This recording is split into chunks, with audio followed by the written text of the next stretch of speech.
este é o Correspondente Médico, comigo Muriel Porfírio e com o Dr. Fernando Gomes. Doutor, bom dia, bem-vindo. Muito obrigado, Muriel. Vamos trabalhar? Vamos lá, lembrando que você pode participar usando a hashtag Correspondente Médico.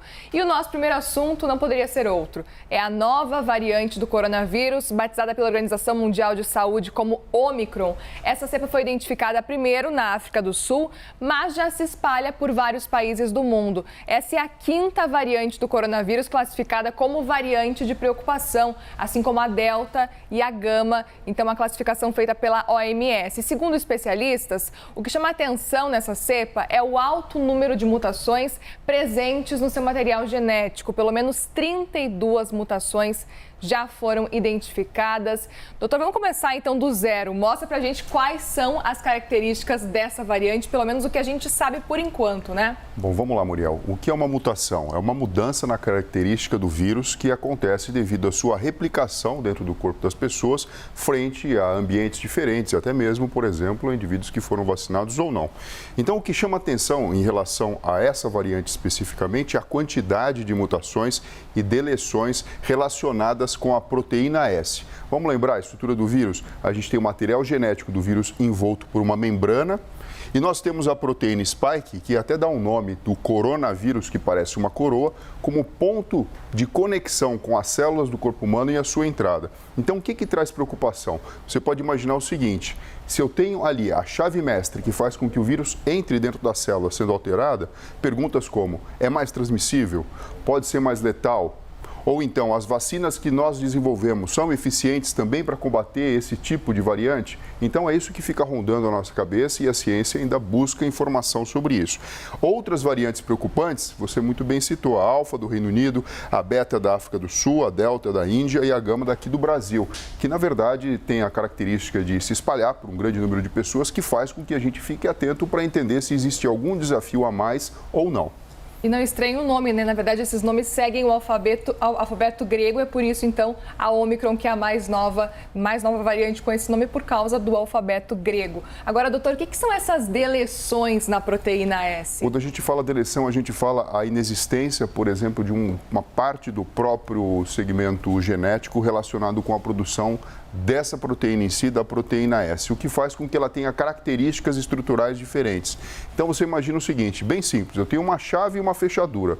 A fechadura não muda porque é o corpo das pessoas já definido geneticamente. A chave acaba sendo essa proteína S.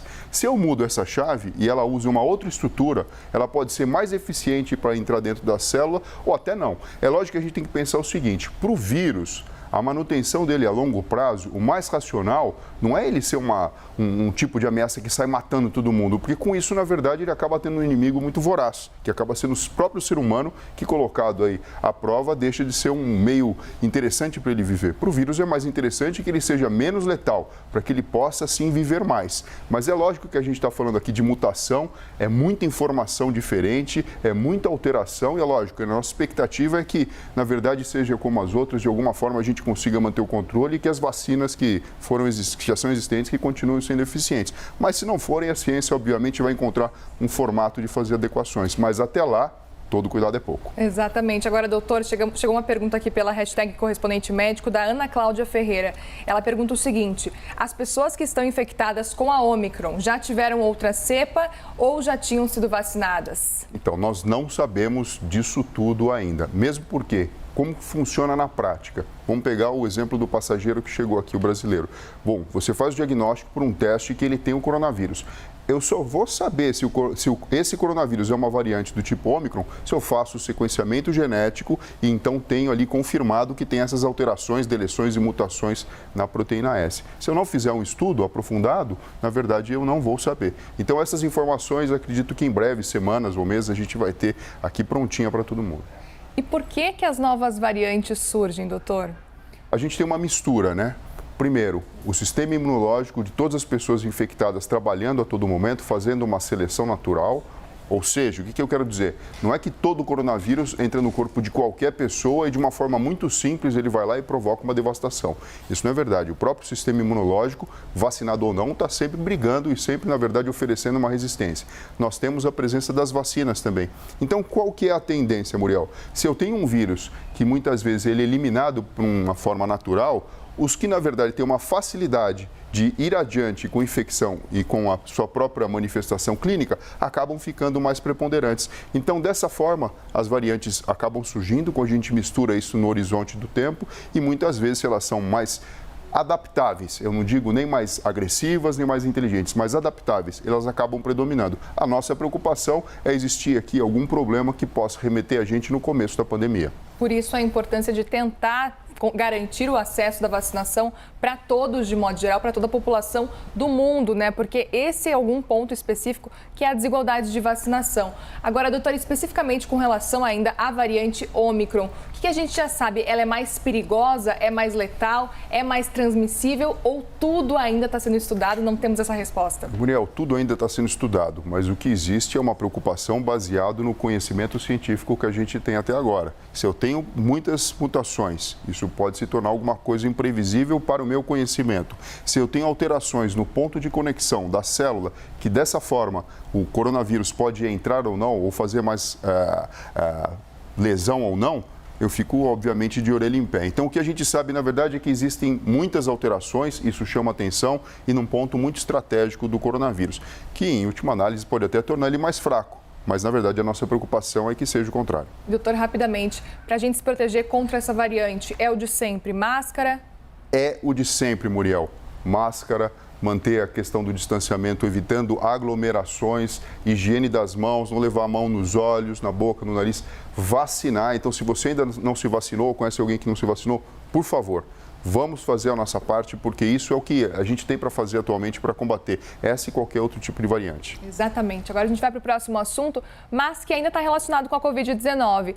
Alguns pesquisadores já fizeram trabalhos relacionando a doença a casos de diabetes. E um dos principais estudos foi feito por uma organização que reúne institutos de saúde dos Estados Unidos e mostrou que o coronavírus pode matar ou reprogramar as células que produzem a insulina, levando a diabetes. E a gente conversou com a doutora Denise Franco, da Sociedade Brasileira de Diabetes, e ela explicou melhor como o coronavírus pode deixar essa sequela. Vamos ver.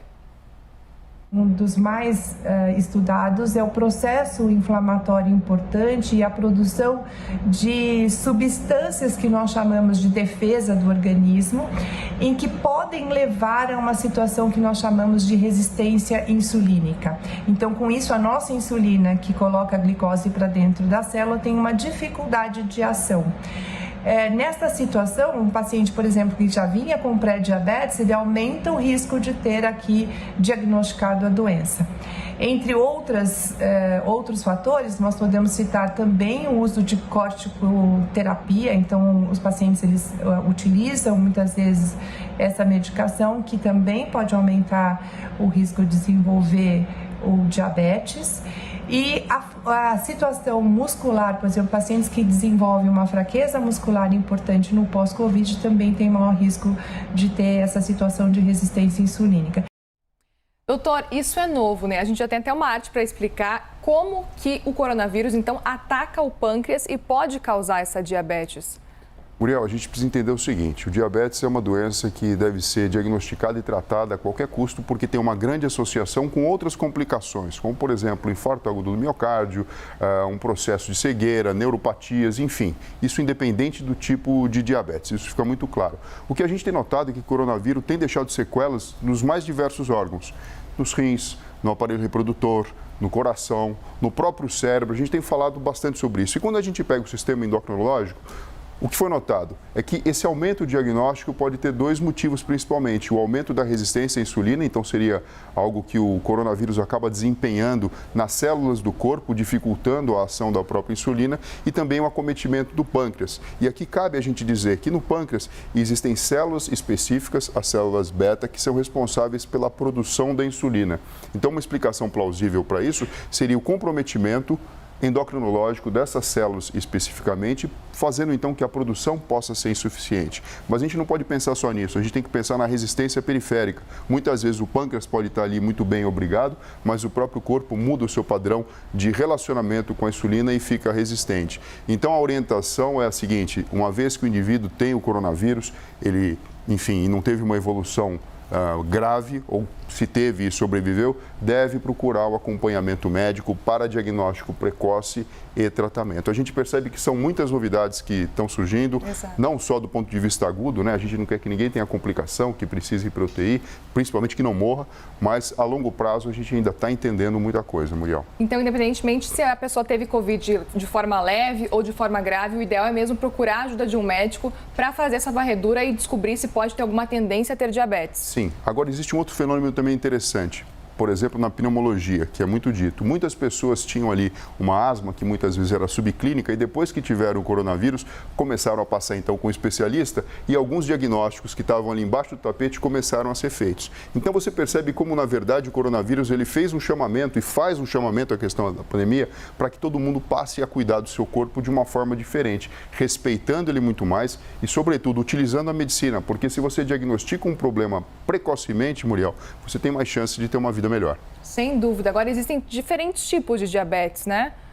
Exato. A gente tem o diabetes tipo 1, que acaba sendo quando você tem uma alteração genética relacionada com a produção da insulina, que geralmente acomete pessoas mais jovens na própria adolescência, e o tipo 2, que pode surgir no decorrer da vida e tem correlação com a resistência que as próprias células do corpo impõem à existência da insulina. E dessa forma, mesmo que tenha uma produção de insulina, ela pode se tornar insuficiente. Doutora, a gente vai agora para o próximo tema. A gente vai falar um pouquinho sobre os benefícios do riso. Olha só essa história. Uma escola em Londres, na Inglaterra, conduziu uma experiência com os alunos e depois de aulas tensas, como matemática, ciências e história, os professores incentivam os alunos a rirem, mesmo que seja o riso forçado, viu? A ideia mesmo é relaxar e os estudantes, enfim, acabam proporcionando para eles uma sensação de prazer. Doutor, o que chama a atenção é que, eu quero que você explique esse ponto específico, mas e o riso forçado, mesmo assim, gera essa sensação de prazer? Olha só, existe uma grande comunicação entre a nossa expressão facial, principalmente que é difícil de controlar, está aí o trabalho dos artistas, de quem trabalha com artes cênicas, e o que a gente está sentindo ou pensando. Então, por exemplo, quando um ator é muito bom, não adianta simplesmente ele decorar um texto e colocar um pouco de emoção. Ele precisa enganar a gente, enganar a ponto de você olhar para a cara do indivíduo e ter certeza que ele está sentindo aquilo. E por que isso é tão importante, Muriel? Porque nós já sabemos, baseado na neurociência, que existe uma conversa de duas vias. Por isso que até quando você não está muito bem, o fato de se arrumar, colocar um sorriso no rosto, falar palavras positivas, induz ao cérebro a voltar a um padrão melhor de funcionamento.